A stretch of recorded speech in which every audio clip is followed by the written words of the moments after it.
of Congress that took place today, and he was promoting his $1.8 trillion American Families Plan, a $1.8 trillion American Families Plan. And this plan will provide universal preschool, free community college, as well as cap child care costs and expand paid leave. Okay, so it's a fantastic plan. We'll talk some about this later in the show. And also Senator Tim Scott, Black Tea Party Republican from South Carolina, did a rebuttal on behalf of Republicans. And Tim Scott went out there and did basically a 21st century version of a minstrel show. Tim Scott went out there basically and embarrassed himself.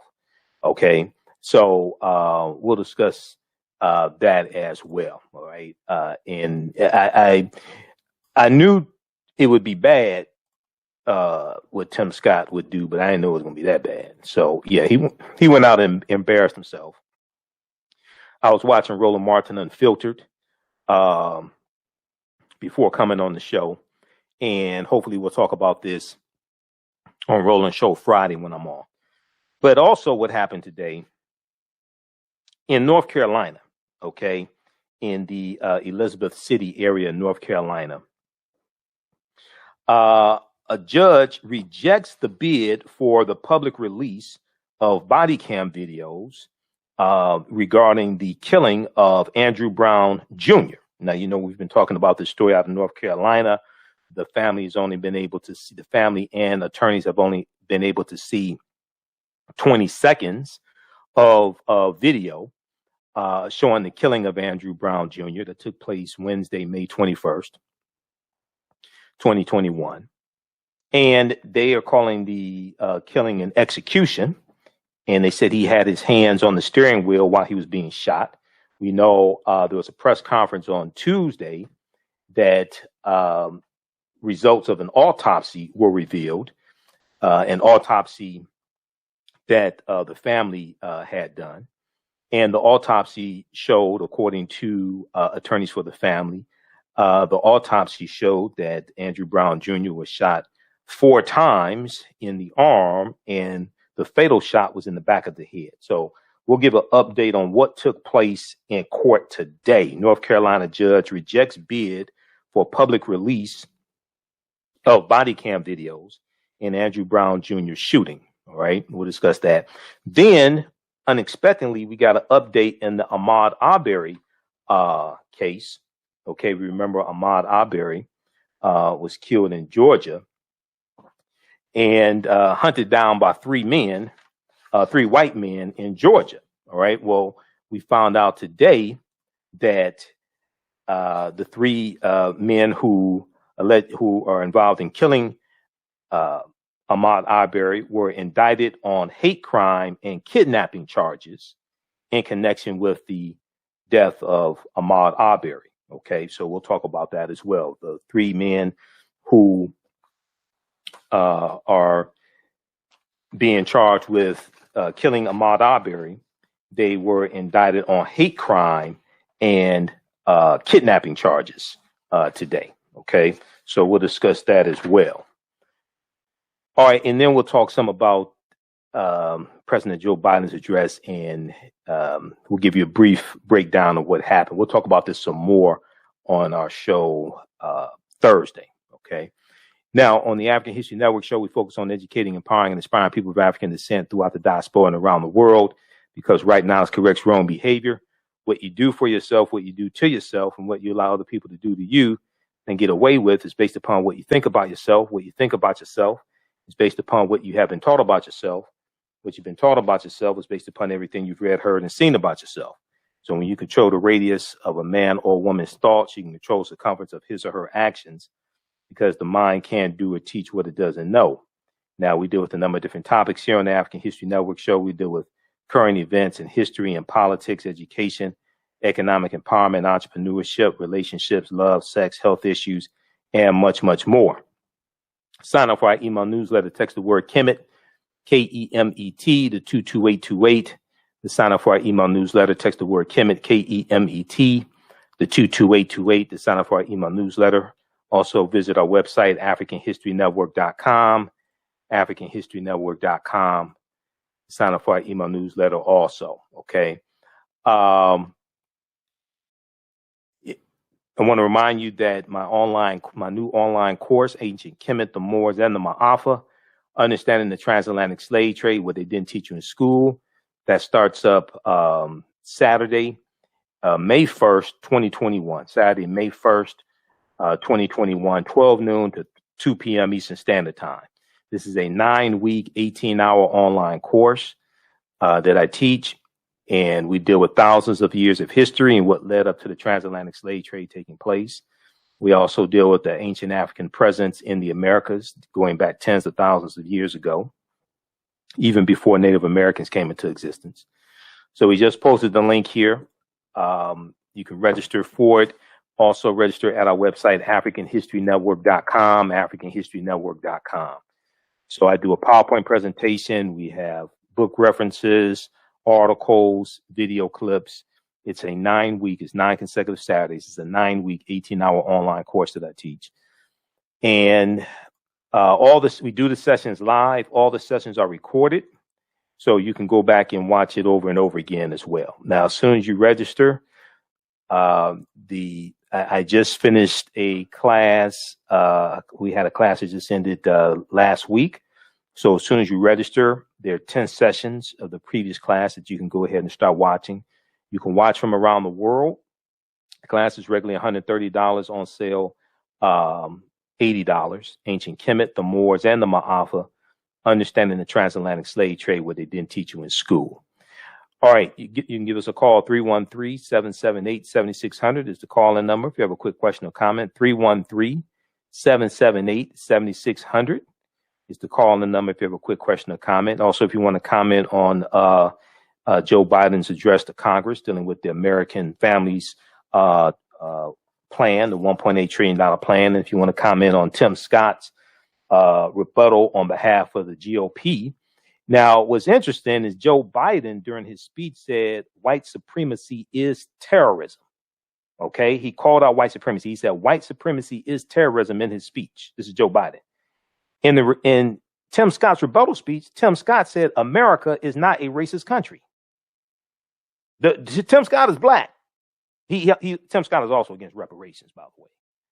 Tim Scott has already said, Black Tea Party Republican Tim Scott from South Carolina, where the Civil War started, Tim Scott has already said he's going to vote no on reparations. He voted twice to acquit Donald Trump in Senate impeachment trials also. I watched a live minstrel show tonight.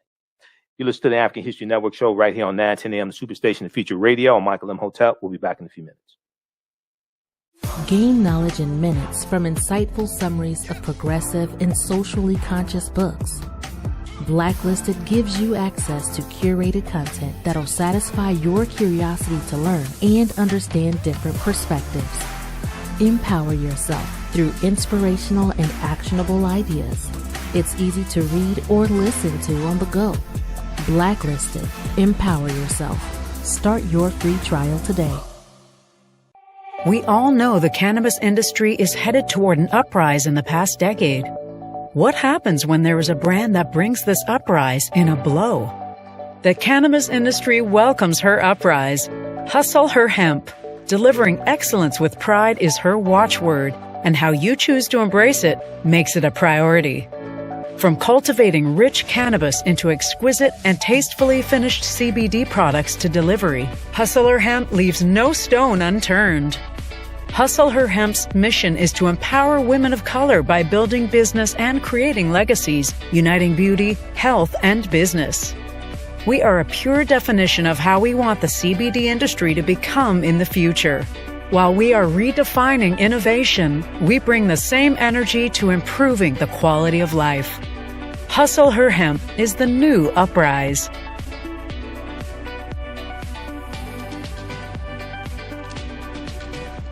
Hi, I'm Joel Wilson, President and CEO of JCW Computer Consulting LLC, a technology implementation firm with over 20 years of satisfying customers. We offer a full spectrum of industry top-tier branded services. We are an authorized partner or reseller for Lenovo, Zoom, T-Mobile, Microsoft 365, and Surface tablets. Google Workspace, Acer, Asus, Samsung, PCmatic security software, and many more. Our online store features laptops, Chromebooks, computers, printers, accessories, and software. Businesses, take advantage of our free 1-hour Zoom tech consultation and know we offer top nationwide high-speed internet service providers, voice over IP, and cellular phone services. Home users, don't miss our current in-stock Chromebook inventory. Please visit us at jcwcc.com or call 215-879-6701.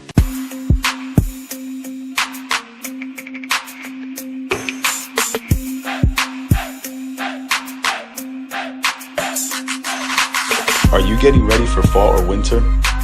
We have the solution for all seasonal clothing needs. Kemeticwear.com is the go-to online source for Kemetic African fashion and lifestyle products with a contemporary twist.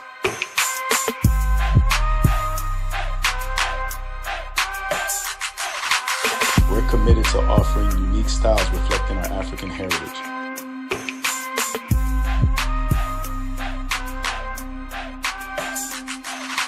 Kemeticwear.com is inspired by KemeticScribes.com to influence our people in learning and showing pride. Please visit our website at Kemeticwear.com.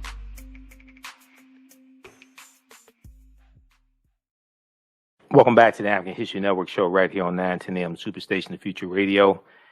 I'm your host, Brother Michael Imhotep. It is Wednesday, April 28th, 2021. And we are live.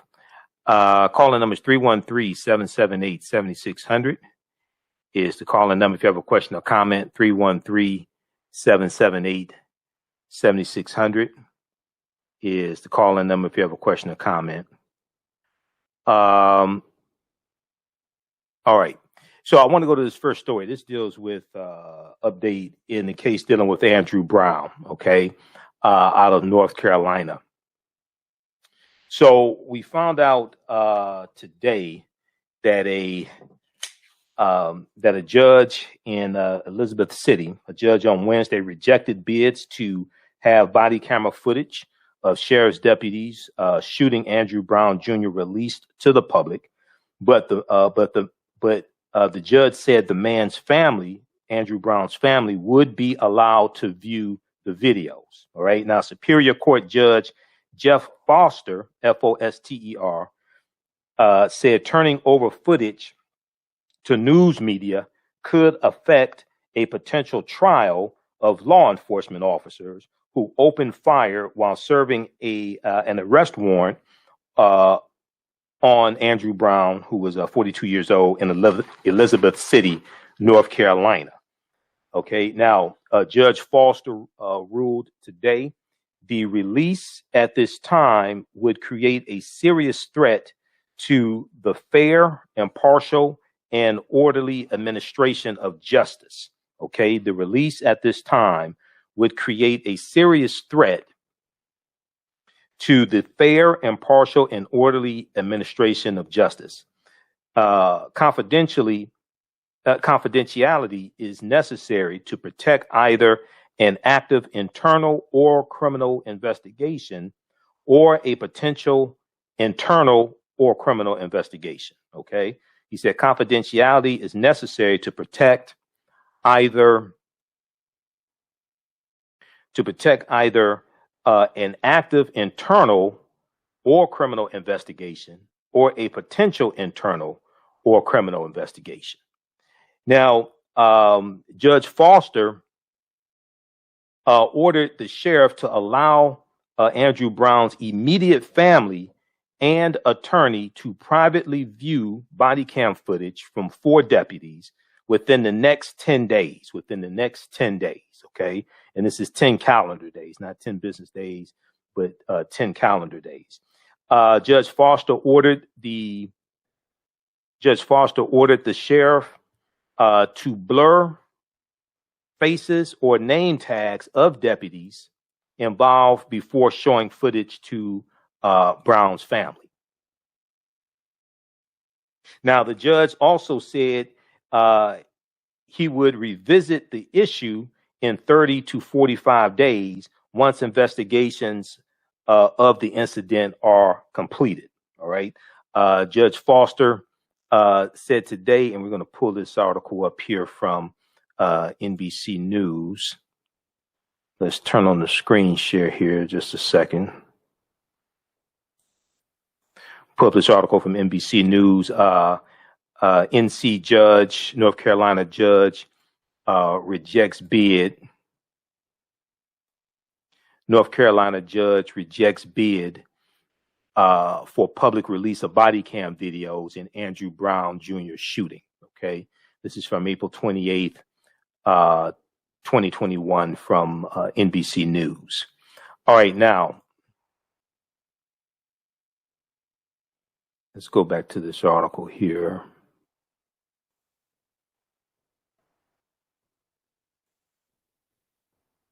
Okay, we're going to go to clip one in just a second here, Shakita.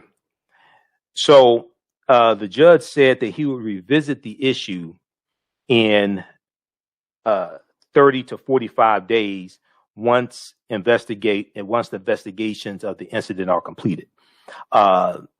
Judge Foster said the court will, in its discretion, consider at that time further release of the video based on the factors as they existed at that time. Now, Andrew Brown's family took little solace in Judge Foster's ruling that will allow only private viewing of the video footage. Lily Brown Clark, Andrew Brown's aunt, said it will be up to those few people allowed to see the tape to now speak on Andrew Brown's behalf. Okay, I want to go to clip one here. This is from NBC Nightly News. This deals with the decision from the judge today and response from the family. Let's go to this clip.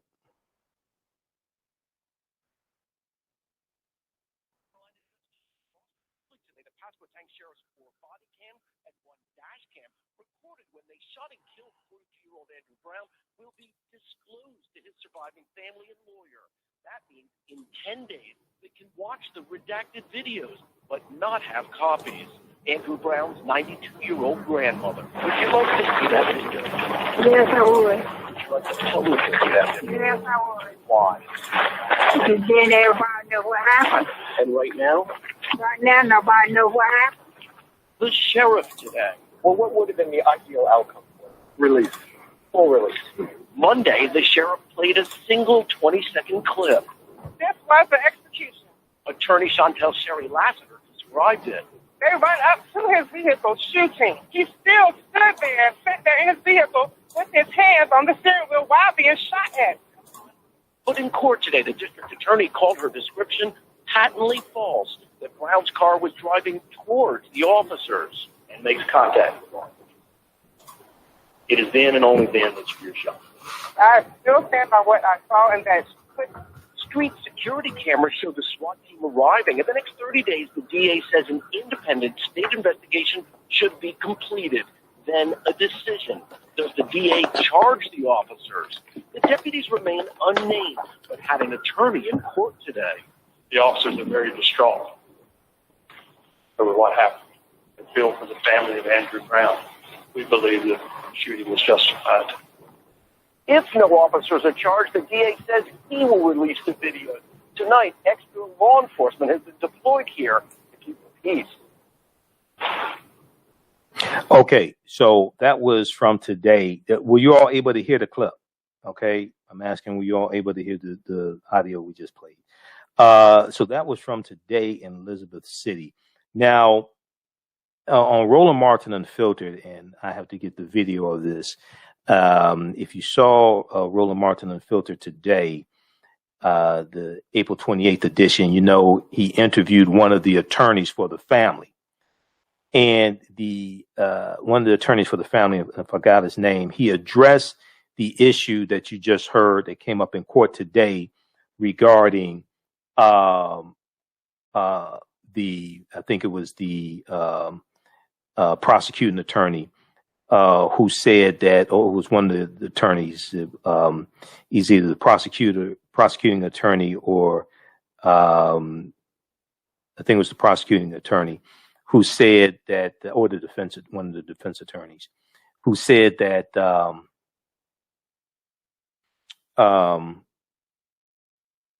it was involving Andrew Brown Jr. Backing up and hitting the police car. Okay. One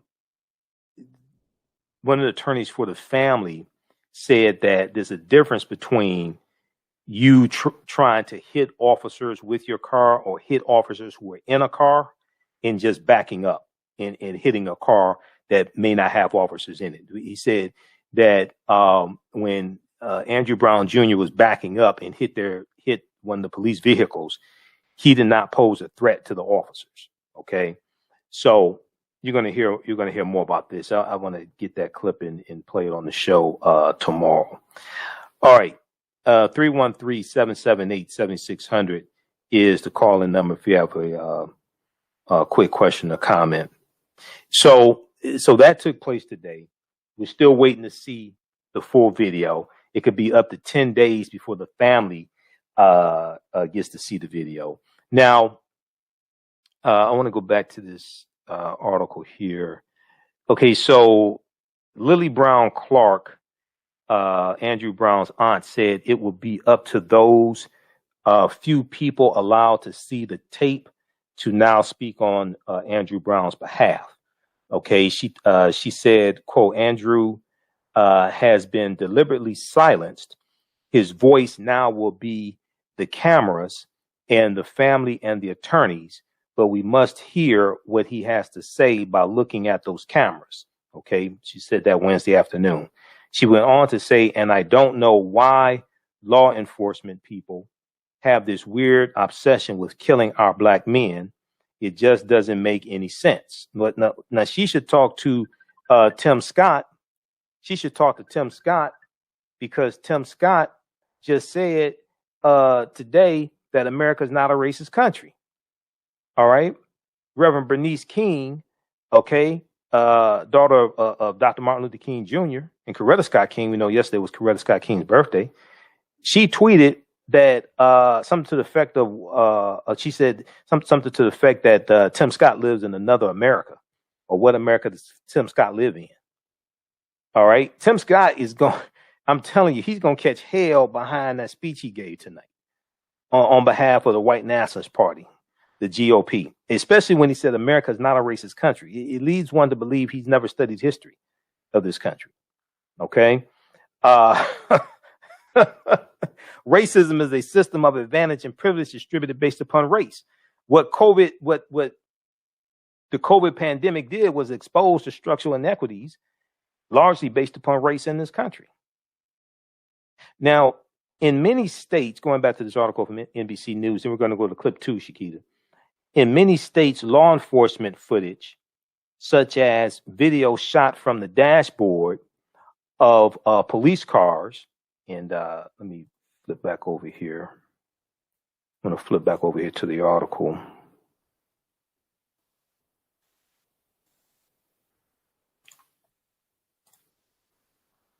Let's look at this one here. Okay. So in many states, law enforcement footage, such as video shot from the dashboard of police cars or officers' body cameras, is considered a public record. Is considered a public record, creating a defined, simple path for that to be publicly released. But that is not the case in North Carolina. See, once again, you have 50 states.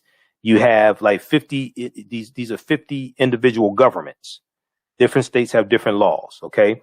But that is not the case in North Carolina, which requires a judge's order to allow such footage to be released.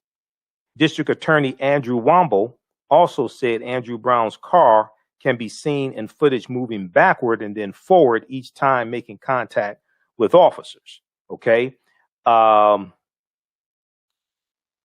Let's see here. Okay, so read the rest of that.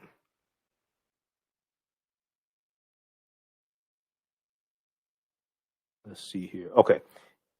Yeah, read the rest of that article here from NBC News.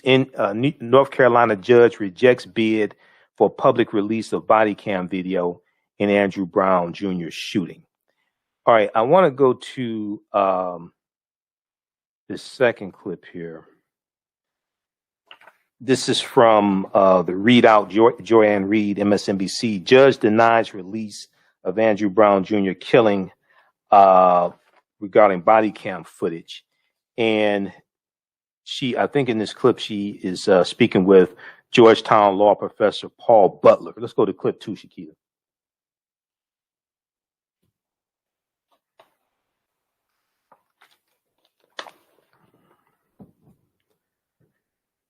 Okay, just press play when you have it ready. A judge Wednesday rejected bids to have body camera footage. Go ahead and press play. Go ahead. In North Carolina, today a judge denied a request to release body camera footage of the shooting of Andrew Brown Jr. by sheriff deputies to the public for at least the next 30 days. He cited ongoing investigation. And Brown's family won't get to see additional footage until the faces of the deputies involved are blurred to protect their identities. The judge did order that 4 body cam videos and 1 dash cam be made available to the family within the next 10 days, as opposed to the 1 20-second video the family viewed on Monday.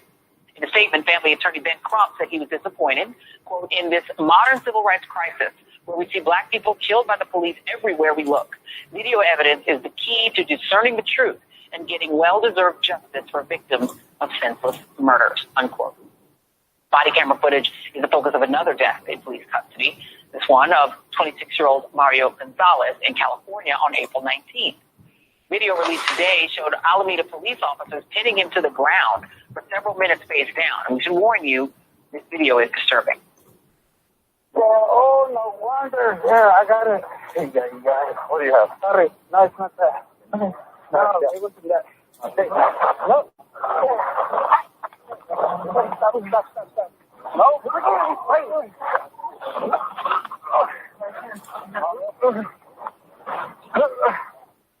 Police claim that they attempted to detain Gonzalez and a disqualification ensued and that he suffered a medical emergency. And if that sounds familiar, it's because Minneapolis police made the same initial claim about the death of George Floyd. So we're just going to wait to see how that investigation plays out.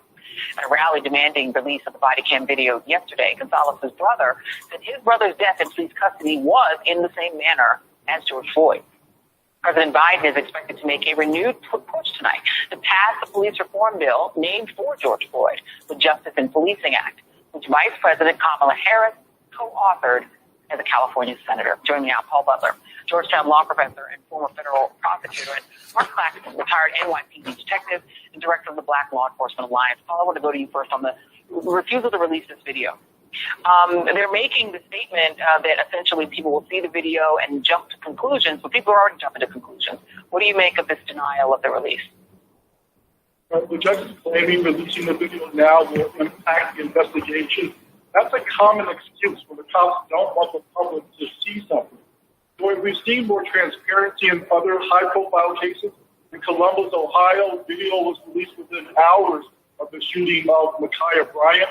The same in Chicago after the police killed Adam Toledo. With Mr. Brown's killing, I think there's a legitimate concern about a cover-up.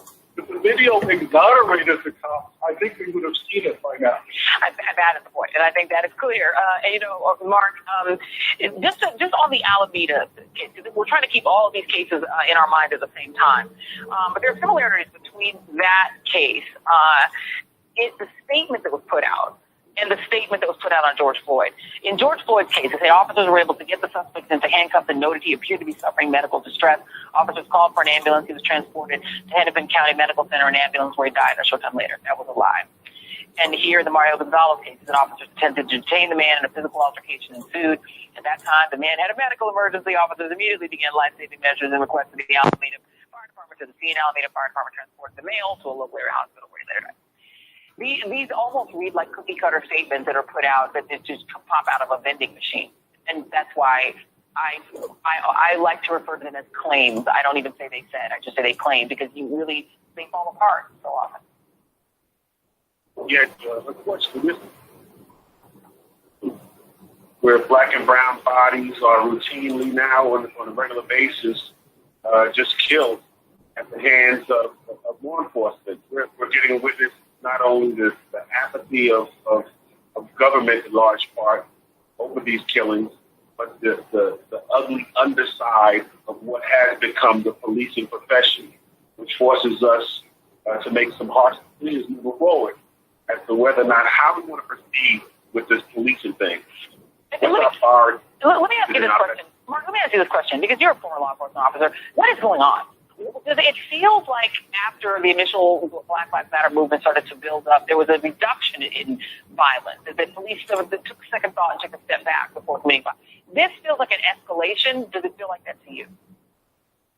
The only reason it does not feel like an escalation to me is because I realize, and I've been connected to some of these stories for a very long time. This has been happening for a long time. It's just that we are now more in tune and covering it differently. People that I saw. Okay, I guess that's all of that clip. All right, so that took place today, dealing with in North Carolina, dealing with Andrew Brown, and then also we saw an update in the Ahmaud Arbery case as well. Okay, let me switch gears and talk about what happened with Ahmaud Arbery. Also today, once again, this is a very, very busy news day because federal investigators raided Rudy Giuliani's New York City apartment and his office. We'll talk some about that tomorrow. So Rudy is in deep, deep trouble. Okay. Rudy Giuliani is in deep, deep trouble. And, you know, most of us saw this coming. Okay. I have no sympathy for him. I hope he goes to prison. I hope he gets everything that he deserves. And hopefully, you know, Donald Trump will be convicted as well. Donald Trump belongs in prison also. All right. So I'm sending you this other clip, Shakita. So cue that up for me, please. In the Ahmaud Arbery case, it was a surprise came down today. And I'm going to look at the reporting here from CNN News, CNN.com. Three men, we know the three men who are involved, allegedly involved in the killing of Ahmaud Arbery. They were indicted on hate crime and kidnapping charges today in the connection to Ahmaud Arbery's death, federal prosecutors say. Let me flip over here, and I want to go to this article from CNN. Okay. I posted an article here from NBC News about this, and it got over 2,000 likes on our Facebook fan page, The African History Network, The African History Network. Let's look at this here. All right. So, federal prosecutors indicted the three men accused of killing Ahmaud Arbery on hate crime and attempted kidnapping charges, the Department of Justice announced on Wednesday. Now, Ahmaud Arbery was 25 years old, African-American man. He was out for a jog near Brunswick, Georgia on February 23rd, 2020, when he was chased down in a truck by three white men and fatally shot.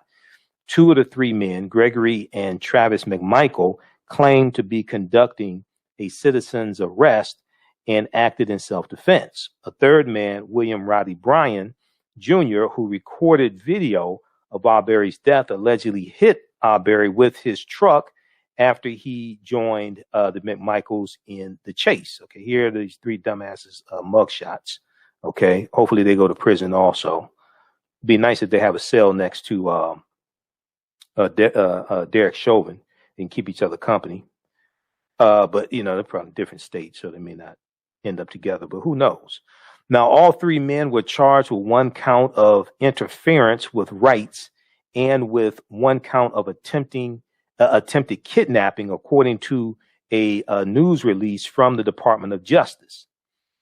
Now, Travis McMichael and his father, Gregory McMichael, were charged with one count each of using, carrying, and brandishing, in Travis's case, discharging a firearm during and in relation to a crime of violence.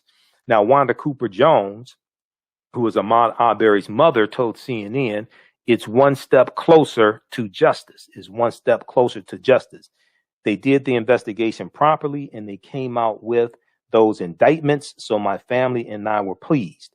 Now, Wanda Cooper Jones, who was notified earlier in the day by federal investigators of the forthcoming federal charges, told CNN that the hate crime charges on a federal level were huge. Now, Ahmaud Arbery family attorney Benjamin Crump said the indictments were, quote, yet another step in the right direction, another step in the right direction.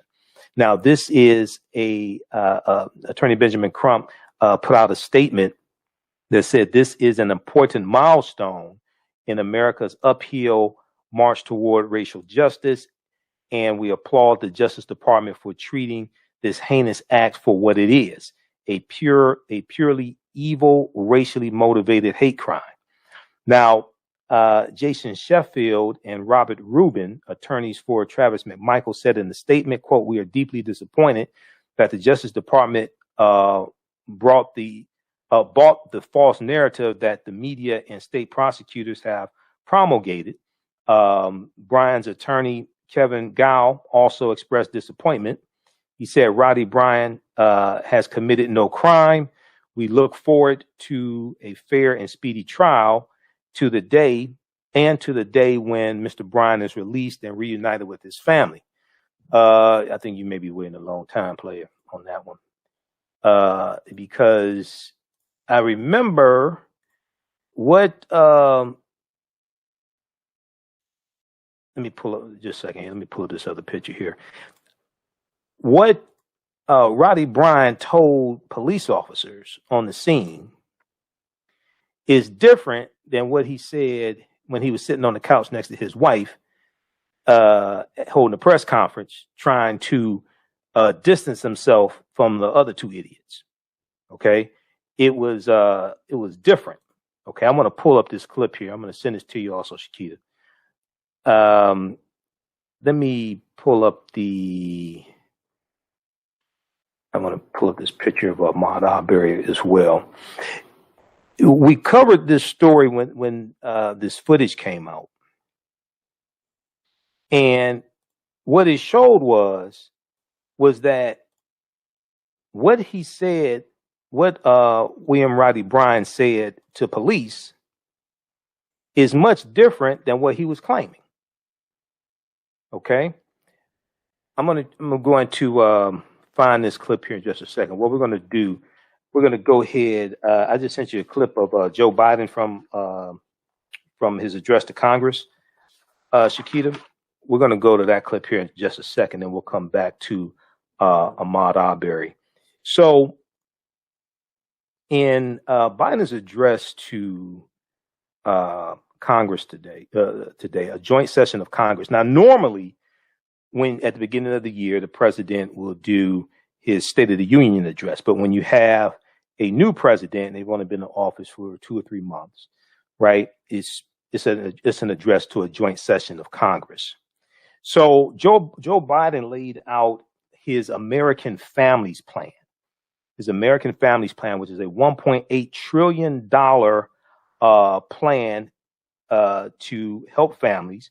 And it will do a number of things, including provide universal preschool, free community college, as well as cap child care costs and expand paid leave. Okay.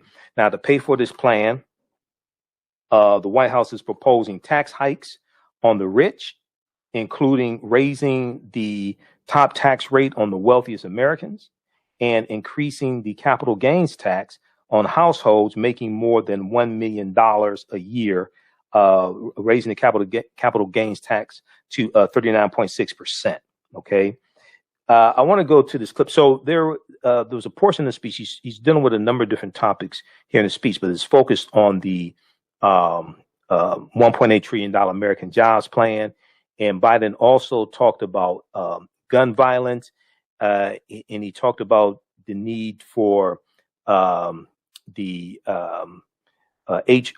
1 to protect voting rights. And he also talked about the George Floyd Justice and Policing Act as well. The need to get Congress, well, it's already passed the House of Representatives. It has to pass the U.S. Senate. The need to get the Senate to pass the George Floyd Justice and Policing Act. All right. And there was a clip here. Let me see. Let me scroll back down to this here just a second. Biden calls on Congress to pass George Floyd policing bill by next month. All right.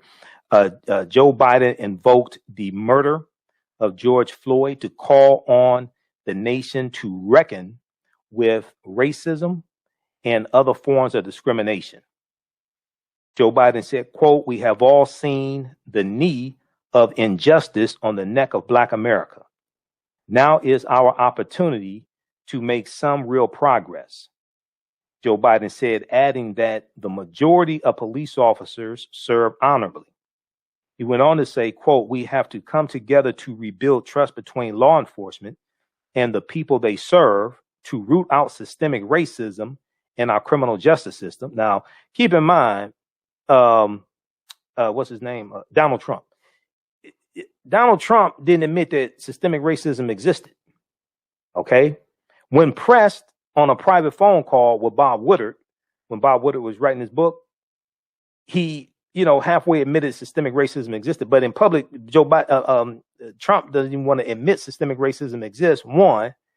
Two, he nominated an attorney general, William Barr, who said systemic racism in policing does not exist.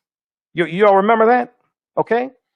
So here's Joe Biden talking about the knee of injustice on the neck of Black America. Joe Biden also in the same speech today said that he also said that white supremacy is terrorism. He also said in today's speech that white supremacy is terrorism. Now, Tim Scott, who is Black, last time I checked, half the time I can't tell. Tim Scott, Black Tea Party Republican from South Carolina. Tim Scott, in his rebuttal speech tonight, that was 14 minutes, he said that America is not a racist country. You live in South Carolina. South Carolina is where the Civil War started. South Carolina was the first state to secede from the Union because they wanted to maintain slavery. And you're saying America is not a racist country, Tim Scott? Let's go to this clip, Shakita.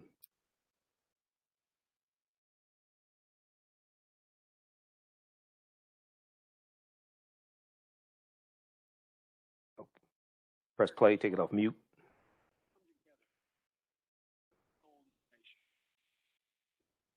Before her father's shooting, when I spoke with Anna Floyd, George Floyd's young daughter, it was a little tight, so I was kneeling down to talk to her so I could look her in the eye.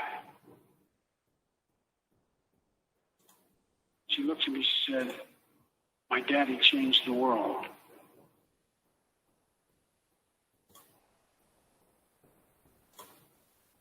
Well, after the conviction of George Floyd's murderer, you can see how right she was if we have the courage to act as a Congress. We've all seen the need of injustice on the neck of Black Americans. Now's our opportunity to make some real progress.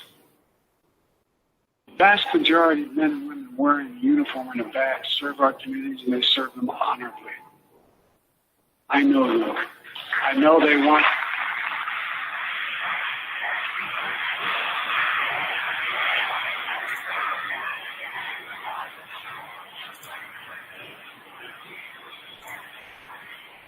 I know we want to help meet this moment as well. My fellow Americans, we have to come together to rebuild trust between law enforcement and the people they serve, to root out systemic racism in our criminal justice system, and to enact police reform in George Floyd's name. That's the House already. I know Republicans have their own ideas and are engaged in very productive discussions with Democrats in the Senate. We need to work together to find a consensus. But let's get it done next month, by the first anniversary of George Floyd's death.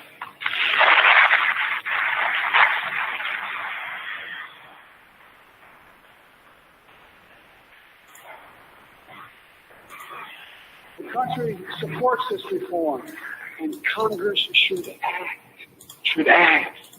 We have a giant opportunity to bend the arc of the moral universe toward justice, real justice. And with the plans outlined tonight, we have a real chance to root out systemic racism that plagues American lives in other ways. A chance to deliver real equity, good jobs, good schools, affordable housing, clean air, clean water, being able to generate wealth and pass it down to generations because you have access to purchase a house. Real opportunities in the lives of more Americans, Black, white, Latino, Asian Americans, Native Americans.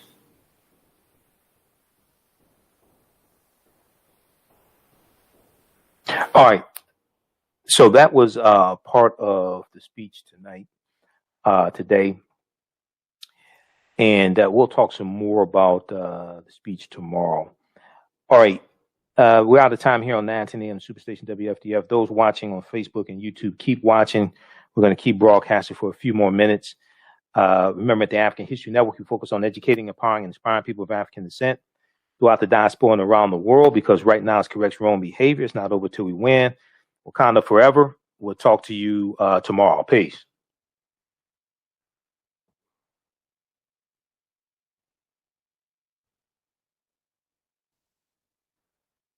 All right, stand by.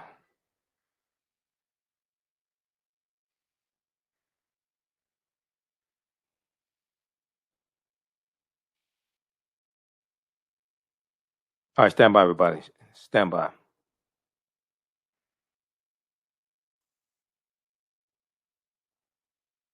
Okay. So we played that one clip here. That's from the speech tonight. We'll have more coverage of the speech tomorrow. Just 1 second here.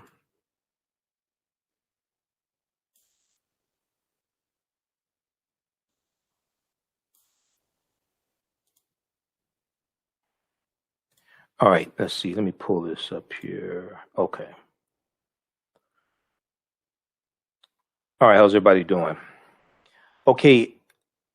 I want to try to find this clip here, and I may not be able to get to it till tomorrow.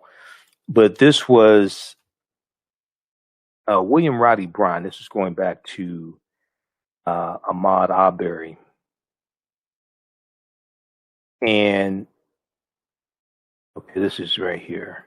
This is from CBS News. New video appears to contradict suspect's account in Ahmaud Arbery killing. All right, so William Roddy Bryan's attorney is saying that his client didn't do anything wrong. Let me go back and look at the exact quote. Jason Sheffield, and we'll turn on the screen share here. We'll go back to the screen share, let you see this. Because what Bryan told police when they arrived at the scene of the killing is different than what is being said now. So Jason Sheffield and Robert Rubin, attorneys for Travis McMichael, said in a statement, quote, "We are deeply disappointed that the Justice Department bought the false narrative that the media and state prosecutors have promulgated." Okay. Bryan's attorney, Kevin Gow, William Roddy Bryan's attorney, Kevin Gow, also expressed disappointment. He said, "Roddy Bryan has committed no crime. We look forward to a fair and speedy trial and to the day when Mr. Bryan is released and reunited with his family." All right.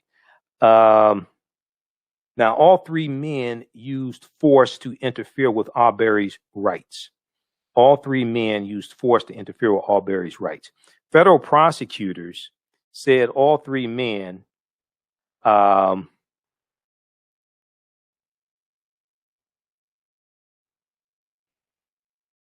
Federal prosecutors said all three men used force and threats of force to intimidate and interfere with Arbery's right to use a public street because of his race. Okay, to use a public street because of his race. Now, while Arbery was jogging, prosecutors said the McMichaels armed themselves with firearms, got into a truck, and chased Arbery through the public streets of the neighborhood while yelling at him, using their truck to cut off his route and threatening him with firearms. Okay, using their truck to cut off his route and threatening them with firearms. Now, William Roddy Bryan also joined the chase and cut off Arbery's route with his truck, prosecutors said. All three defendants, quote, the Justice Department, their press release stated, all three defendants attempted to unlawfully seize and confine Arbery by chasing after him in their trucks. Okay, by chasing after him in their trucks in an attempt to restrain him, restrict his free movement, corral and detain him against his will, and prevent his escape. Okay, now this is what the Justice Department said in their press release about the charges. Now, video footage of the fatal shooting recorded by William Roddy Bryan shows Ahmaud Arbery and Travis McMichael tussling before 3 gunshots are heard. Okay, tussling before 3 gunshots are heard. Now, blood appears on Ahmaud Arbery's t-shirt below his left rib cage. He stumbles and falls in the middle of the 2-lane road. Prosecutors said Travis McMichael, quote, used, carried, brandished, and discharged a Remington shotgun, while his father used, carried, and brandished a .357 Magnum. Now, so in separate state proceedings, Gregory and Travis McMichael pleaded not guilty to malice and felony murder charges and counts of aggravated assault, false imprisonment, and criminal attempt to commit false imprisonment. Now, if we go back, we talked about this here on the show. Okay, if we go back to what date was this? December 16th, 2020. December 16th, 2020. There was an article from CBS News and other outlets reported on this. New video footage surfaced that contradicts what William Roddy Bryan was saying. How many of y'all remember this? This is from December 16th, 2020. New video appears to contradict suspect's account in Ahmaud Arbery killing. Now, a new video has surfaced in the killing of Ahmaud Arbery, the 25-year-old black man who was gunned down in February, while his family says he was jogging. The new video casts doubt on one suspect's version of what happened.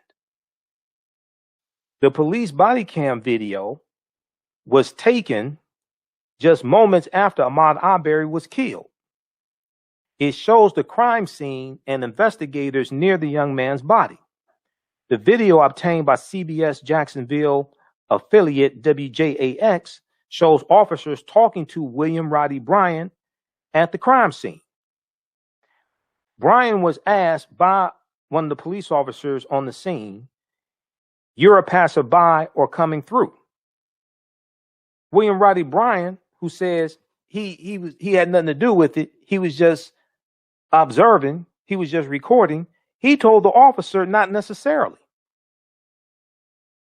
The officer asked William Roddy Bryan, there on the scene, "You're a passerby or coming through?" Bryan said not necessarily. Bryan recorded the deadly confrontation on his cell phone on February 23rd. His video shows Arbery running through a Brunswick, Georgia neighborhood with Greg and Travis McMichael chasing him in their truck. Now, the video ends with Arbery shot and killed by Travis McMichael. The video was leaked in May, months after the killing. All right, now, William Roddy Bryan tells the officer, I pulled out of my driveway, was going to try to block him. He was going all around it. I made a few moves at him, and he didn't stop. This is what he told the officer.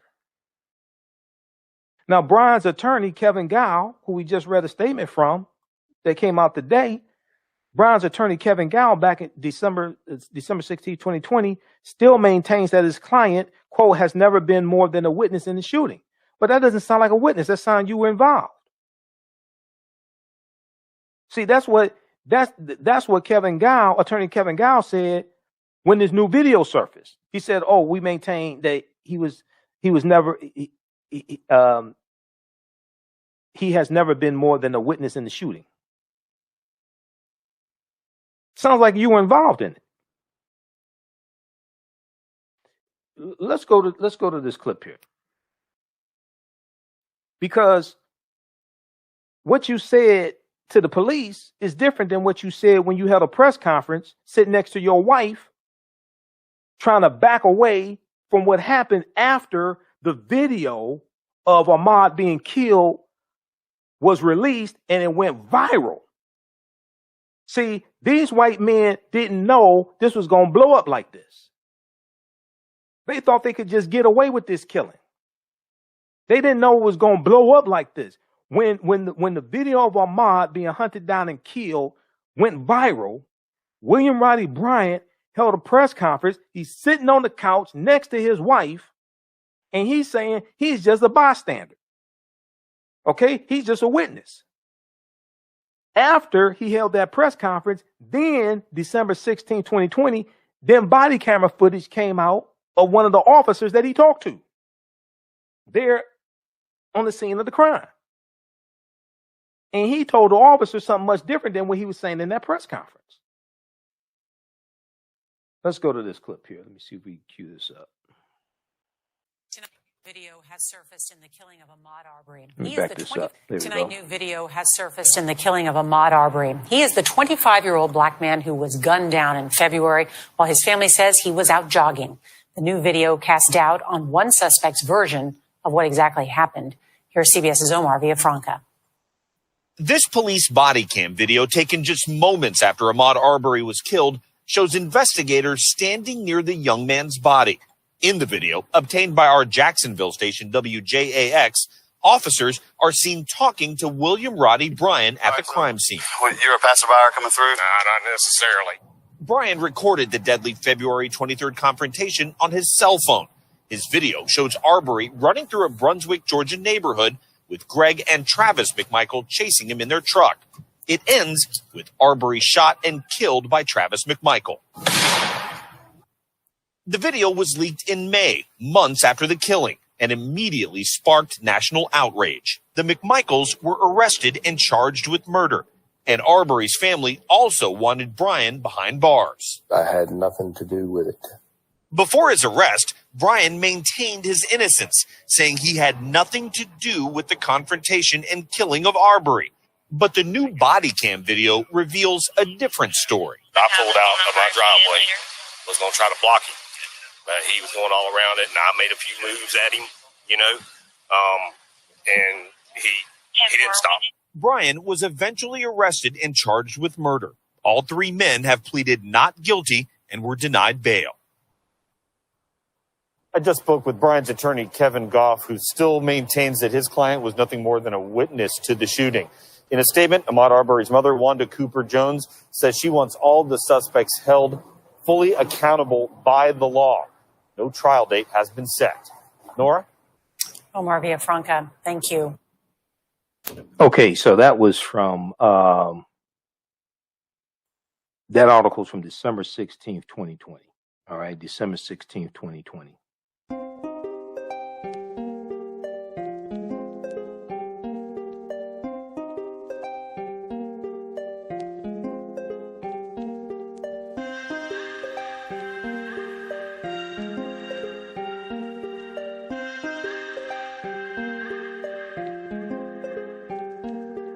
Black Bees products are a collection of natural, organic, personal care products with an appreciation of nature and bees. Our philosophy is without bees, we have nothing.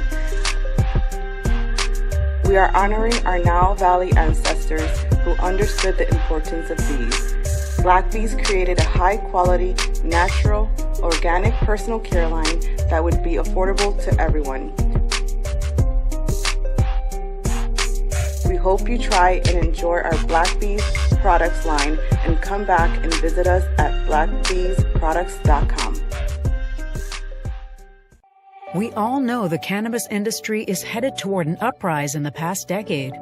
What happens when there is a brand that brings this uprise in a blow? The cannabis industry welcomes her uprise. Hustle her hemp. Delivering excellence with pride is her watchword, and how you choose to embrace it makes it a priority. From cultivating rich cannabis into exquisite and tastefully finished CBD products to delivery, Hustle Her Hemp leaves no stone unturned. Hustle Her Hemp's mission is to empower women of color by building business and creating legacies, uniting beauty, health, and business. We are a pure definition of how we want the CBD industry to become in the future. While we are redefining innovation, we bring the same energy to improving the quality of life. Hustle Her Hemp is the new uprise.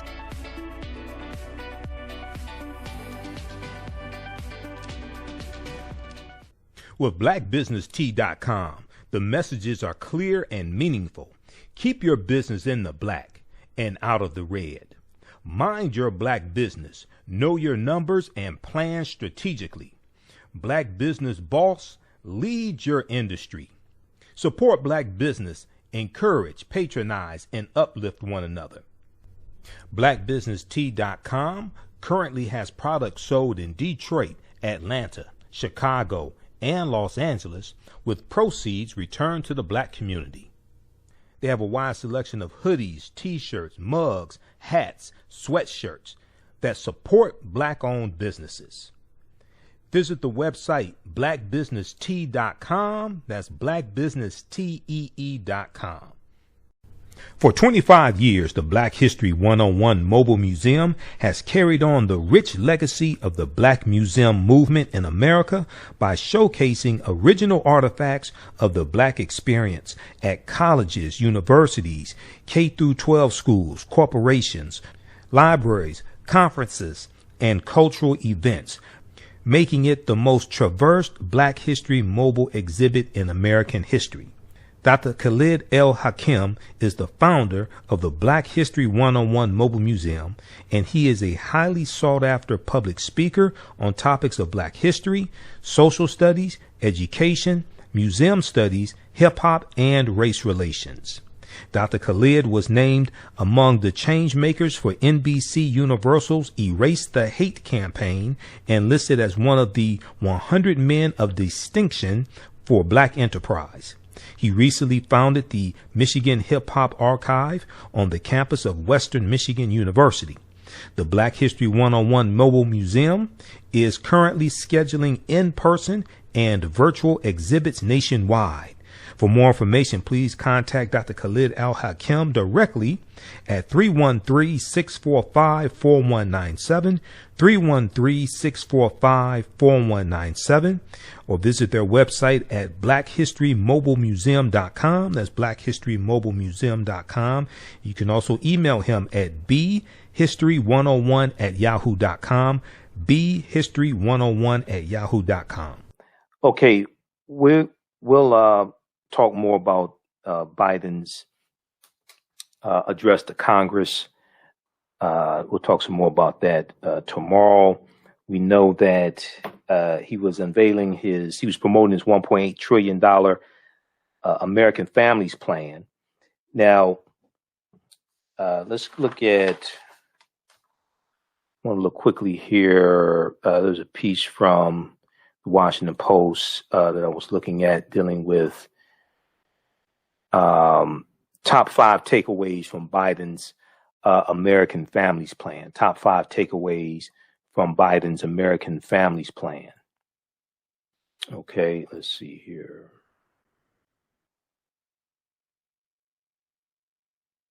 All right, let's look at this. Biden has an ambitious plan that will greatly expand the U.S. government's role in daily life. It will be tough to pass. Okay, they may be able to use the budget reconciliation process to get this passed, and just need 51 votes, with Vice President Kamala Harris being the tiebreaker. Upon review, the Senate staffers, Democratic Senate staffers, reviewed the guidelines around the budget reconciliation process and found out that instead of it only being Democrats only being able to use it twice during during the 117th Congress, which lasts for 2 years, they found out they're able to use it 4 times. So they used it once for the $1.9 trillion American Rescue Plan. They can use it 3 more times. So they may be able to use it. So we know they're going to use it for the infrastructure plan, which is somewhere around maybe 2.7 trillion for the infrastructure plan.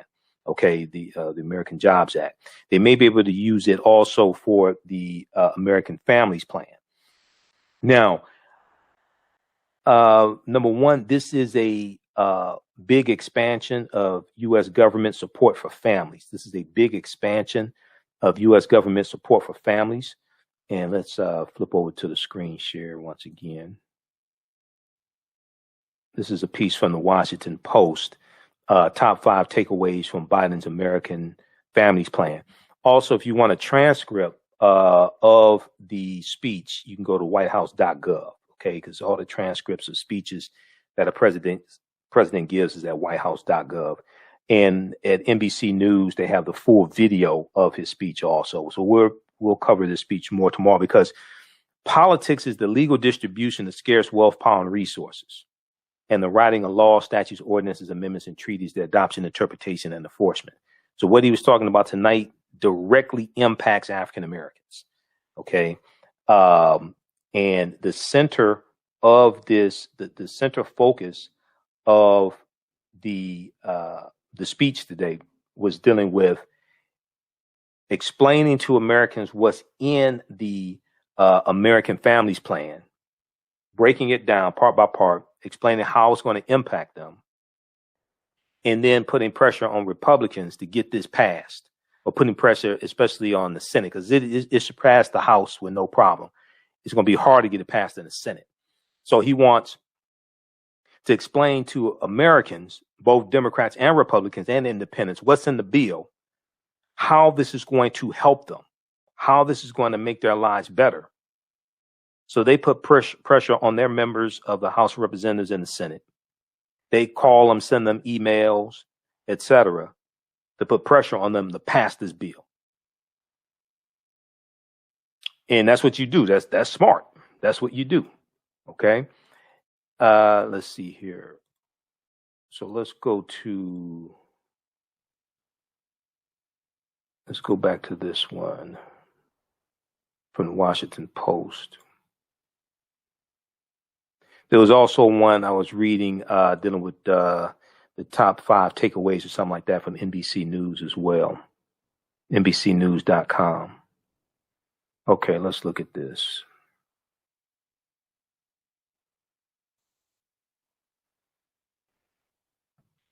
Okay, so this is a big expansion of a U.S. government support for families. Biden calls for a much larger government role in people's daily lives. Is basically a rejection of the Reagan era mantra of smaller government and an embrace of a more European style safety net. The most dramatic changes in the proposal would expand the time frame for publicly funded schooling in the United States from 13 years to 17 years, from 13 years to 17 years. Two of those years are through universal pre-K. Okay, two of those years are through universal preschool, which would be available for all 3 and 4 year olds. Also, Americans would be able to enroll in 2 years of community college for free. enroll in 2 years of community college for free. So free preschool for 3 and 4 year olds. And then after you graduate from high school, you'd be able to go to 2 years of community college for free. Now, if you can go to 2 years of community college for free, that will drastically impact future student loan debt. That would drastically positively impact future student loan debt. So if you can go to a community college for free for 2 years, then when you go to a university for your bachelor's degree, basically you just have to do 2 years there, greatly reducing how much you have to spend to go to college. Then he's talking about increasing in Pell Grants. So if you qualify for Pell Grants and Pell Grants pay for everything, then you won't incur, at least for tuition, you won't incur debt. All right. So, but overall, this will, if you can go to community college for free for 2 years, this could drastically reduce the cost of college overall for people. All right. And then he's talking about increasing the amount for Pell Grants. And they still, in this one here, I don't think they talked about discharging student loan debt yet. That's something else. Okay. But all that then ties into people's economic conditions, the amount of debt that they owe, wealth creation. When you can reduce debt, discharge debt, it can increase your credit score. Okay. You can get this debt paid off faster. So you can start putting money aside to buy a home, acquire assets, start a business. So that is something very important. There was a executive order. I was looking at an executive order. We talked about this before. This one right here. This is from January 26, 2021. There have been at least 45 executive orders, maybe 50 now that he signed. He did 10 on January 20th, 2021. That was the first day in office, which was a half a day. You can read all executive orders at whitehouse.gov. You can read all executive orders at whitehouse.gov. This one right here.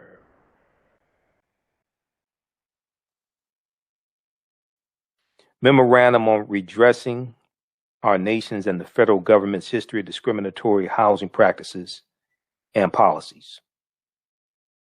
Memorandum on redressing our nation's and the federal government's history of discriminatory housing practices and policies, January 26, 2021. Okay. So read this one right here. This ties into redlining and housing discrimination and things like this. He talks about the interstate highway, the creation of the interstate highway system funded and constructed by the federal government and state governments in the 20th century disproportionately burdened many historically Black and low income neighborhoods in many American cities. Many urban interstate highways were deliberately built to pass through Black neighborhoods, often requiring the destruction of housing and other local institutions.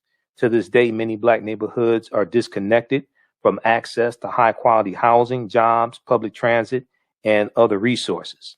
The federal government must recognize and acknowledge its role in systematically declining to invest in communities of color and preventing residents of those communities from accessing the same services and resources as their white counterparts. The effects of these policy decisions continue to be felt today, as racial inequality still permeates land use patterns in most U.S. cities and virtually all aspects of housing markets. Okay, read the rest of this. All right. This deals with redlining. This ties into infrastructure, all of this. This was from January 26, 2021. How many of you all read this? How many of you all heard of it? How many people didn't even know this existed?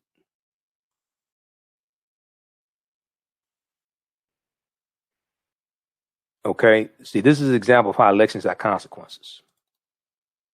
And then it's about 2.7 trillion. I think the infrastructure plan, which is also an American jobs plan, that's going to have a huge positive impact on the African American community if you actually go through and read the highlights of it. Okay. Okay, so read that executive order. Check that out. Let me go back to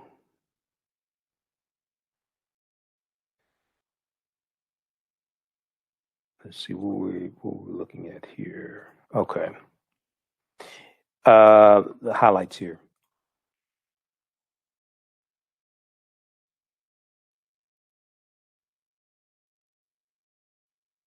Okay, here we go. So also Americans would be able to enroll in 2 years of community college.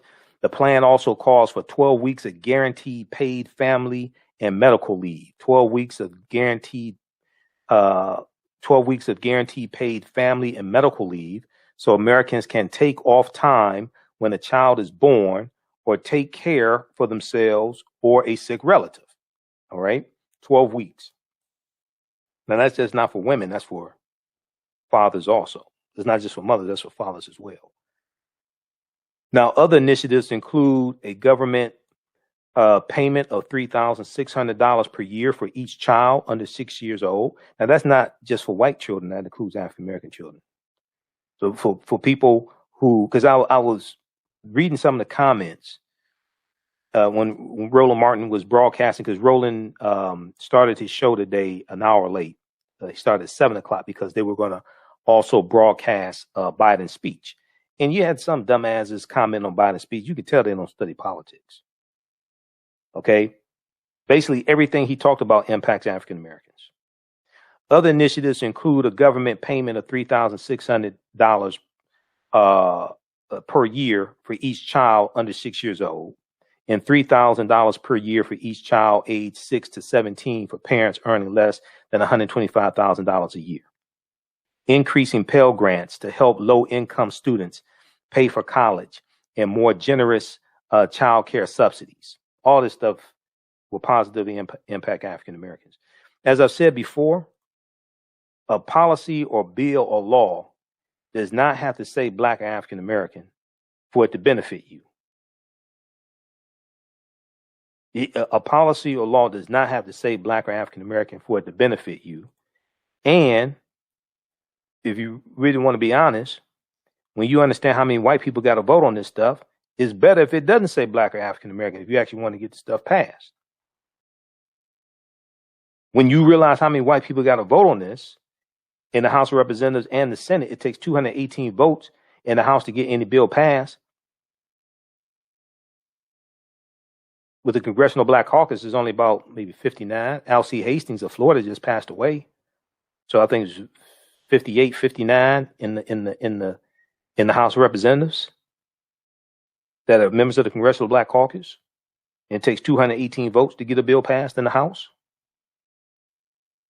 And then the Senate, it's only Cory Booker.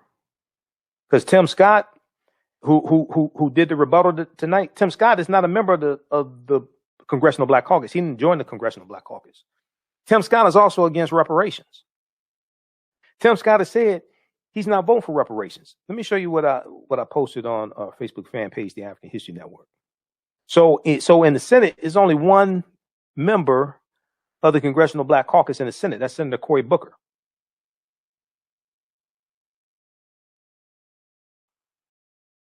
Let's look at this here.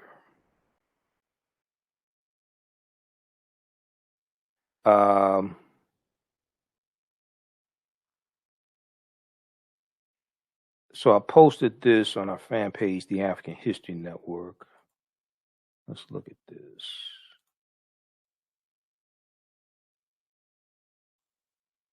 This is about Tim Scott.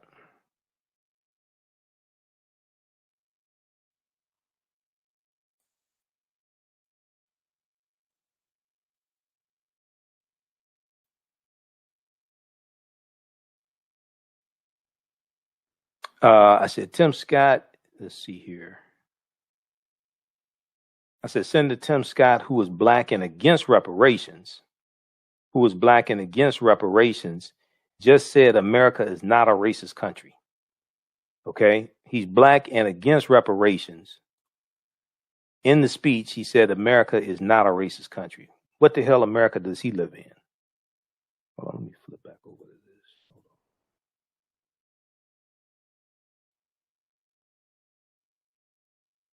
Okay, there we go. Yeah, Tim Scott said America is not a racist country. What America does he live in? And this was posted I did myself on my personal page.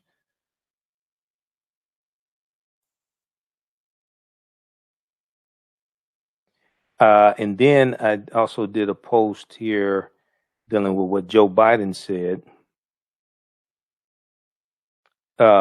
White supremacy is terrorism. White supremacy is terrorism, Joe Biden said in the speech tonight. So you had Tim Scott. I mean, it's crazy what happened. You had Tim Scott say that America is not a racist country. And you had Joe Biden admit to the country that white supremacy is terrorism.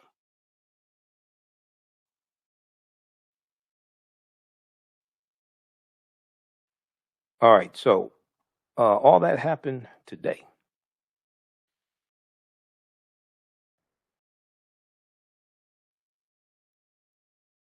Okay, so other things that are in the bill. All right.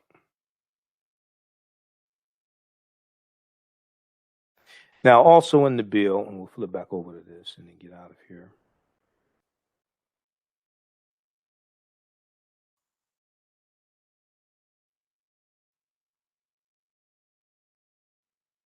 The bill also includes additional aid to make it cheaper for moderate income families to buy health insurance and get food assistance in the summer when kids are out of school. Biden's team calls this a major investment in Americans' education and well-being. Republicans see it as a big expansion of the welfare state. Polling indicates Americans are growing more comfortable with a larger role for government. In a recent Washington Post ABC News poll, support for a smaller government with fewer services was at the lowest level since 1984. Okay, it was Ronald Reagan was president in 1984. That whole trickle down economy nonsense, that stuff doesn't work. People are realizing they've been lied to by Republicans. After Republicans did that $1.9 trillion tax cut for millionaires and billionaires, okay, they're realizing that trickle down stuff doesn't work. Biden wants to pay for the $1.8 trillion bill by taxing the rich. Okay, the latest Biden plan calls for two key tax hikes on the rich. The first is to raise the top income tax bracket from 37%, where the GOP set it in 2017 with their tax cut. He wants to raise it back to 39.6%. That would still be less than the 50% rate in the early 1980s and the 70% top rate in the 1970s. Biden's second tax hike would be to increase taxes on capital gains, the tax paid on the gain when a stock or other investment is sold. And he would increase it on Americans earning more than $1 million a year, not on Americans that are worth more than $1 million, but on Americans earning more than $1 million a year. Okay, read the rest of this here. Top 5 takeaways from Biden's American Families Plan. Okay, this is from the Washington Post by Heather Long for the Washington Post. And we'll talk some more about this on Thursday's show. Okay. All right. If you like this type of information, you can support the African History Network. We definitely need your support. We're here 6 days a week. You can support us through Cash App, $the AHN Show through Cash App, $the AHN Show through Cash App. Then also through PayPal, paypal.me/the AHN Show. paypal.me/the AHN show. And then also on our Facebook fan page, The African History Network, also through PayPal, paypal.me/the AHN show, or at our website, AfricanHistoryNetwork.com, AfricanHistoryNetwork.com. All right, this helps us keep doing the research, stay on the air, keep broadcasting 6 days a week, pay some of the bills. Be sure to register for the online course that I'm teaching. It starts Saturday, May 1st, 12 noon to 2 p.m. Eastern Standard Time. Ancient Kemet, the Moors, and the Maafa, understanding the transatlantic slave trade, what they didn't teach you in school. This is a 9-week, 18-hour online course. We'll deal with thousands of years of history and what led up to the transatlantic slave trade taking place. Okay. I do a PowerPoint presentation. We have book references, articles, video clips. When you go to, you can click on the link here that I just posted. You can register there. You can watch from around the world. There's bonus content you can start watching as soon as you register. We do the classes live on Saturdays, and all the sessions are recorded, so you can go back and watch them over and over again. There is, so if you go to our website, AfricanHistoryNetwork.com, right on the home page, click on, when you scroll down, you'll see the information for the radio show. And then you'll scroll down. Let's see here. You'll scroll down and you'll see information for the radio show. You can click here to listen to audio podcasts of the shows. Click here to read articles I've written. Then we have information here for the online course. Okay, starts Saturday, May 1st, 12 noon to 2 p.m. Eastern Standard Time. We have a flyer here for it as well. Click here to register here. Takes you to the next page, has a description of the course. Click here to enroll.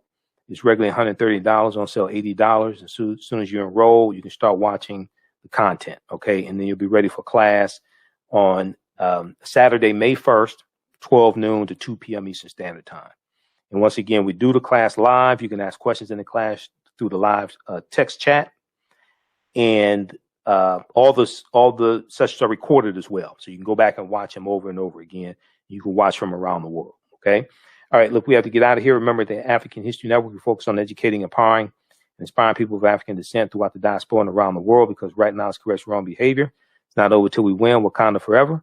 We'll talk to you tomorrow night. Digital Dandelion's Technical Solutions works with businesses like yours to create an operations manual for your business, which is something many businesses don't have.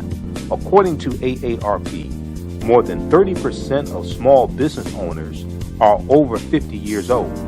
Many business owners want to retire by selling their businesses or by passing their businesses on to their children. However, according to Forbes Investment Advisors, many retiring owners' attempts to sell their businesses for retirement fail. You cannot sell your business without a business manual. Your children also cannot inherit your business because there is no way to run it. Your business does not have to die when you leave. Their business Bible products will give you the tools you need for a thriving business that can make you money even after you retire. Are you looking at increasing your business's annual revenue? Digital Dandelions can help you make at least $100,000 in annual revenue and expand your business. Speak with them today about solidifying your business. Visit digitaldandelions.com today and get a free 30-minute consultation.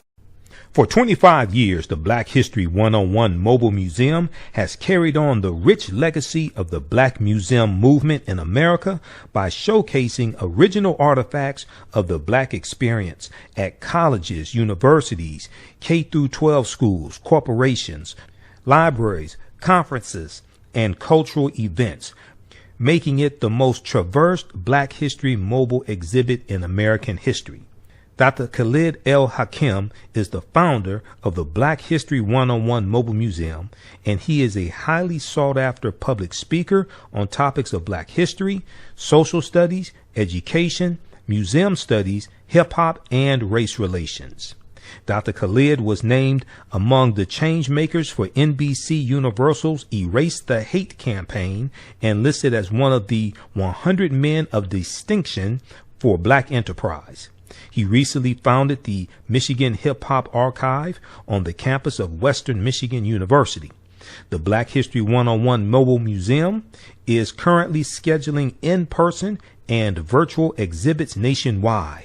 For more information, please contact Dr. Khalid Al-Hakim directly at 313-645-4197, 313-645-4197, or visit their website at blackhistorymobilemuseum.com. That's blackhistorymobilemuseum.com. You can also email him at bhistory101@yahoo.com, bhistory101@yahoo.com. Gain knowledge in minutes from insightful summaries of progressive and socially conscious books. Blacklisted gives you access to curated content that'll satisfy your curiosity to learn and understand different perspectives. Empower yourself through inspirational and actionable ideas. It's easy to read or listen to on the go. Blacklisted. Empower yourself. Start your free trial today. Hi, I'm Joel Wilson, President and CEO of JCW Computer Consulting LLC, a technology implementation firm with over 20 years of satisfying customers. We offer a full spectrum of industry top-tier branded services. We are an authorized partner or reseller for Lenovo, Zoom, T-Mobile, Microsoft 365 and Surface tablets, Google Workspace, Acer, Asus, Samsung, PCmatic security software, and many more.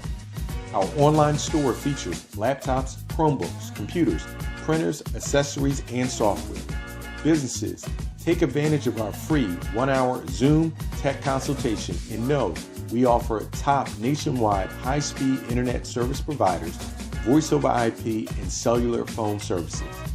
Home users, don't miss our current in-stock Chromebook inventory. Please visit us at jcwcc.com or call 215-879-6701. With blackbusinesstee.com, the messages are clear and meaningful. Keep your business in the black and out of the red. Mind your black business. Know your numbers and plan strategically. Black Business Boss, lead your industry. Support black business. Encourage, patronize, and uplift one another. blackbusinesstee.com currently has products sold in Detroit, Atlanta, Chicago, and Los Angeles, with proceeds returned to the black community. They have a wide selection of hoodies, t-shirts, mugs, hats, sweatshirts that support black-owned businesses. Visit the website blackbusinesstee.com. That's blackbusinesstee.com. For 25 years, the Black History 101 Mobile Museum has carried on the rich legacy of the Black Museum movement in America by showcasing original artifacts of the Black experience at colleges, universities, K-12 schools, corporations, libraries, conferences, and cultural events, making it the most traversed Black History mobile exhibit in American history. Dr. Khalid Al-Hakim is the founder of the Black History 101 Mobile Museum, and he is a highly sought-after public speaker on topics of Black history, social studies, education, museum studies, hip-hop, and race relations. Dr. Khalid was named among the change makers for NBC Universal's Erase the Hate campaign and listed as one of the 100 men of distinction for Black enterprise. He recently founded the Michigan Hip Hop Archive on the campus of Western Michigan University. The Black History 101 Mobile Museum is currently scheduling in-person and virtual exhibits nationwide. For more information, please contact Dr. Khalid Al-Hakim directly at 313-645-4197, 313-645-4197, or visit their website at blackhistorymobilemuseum.com.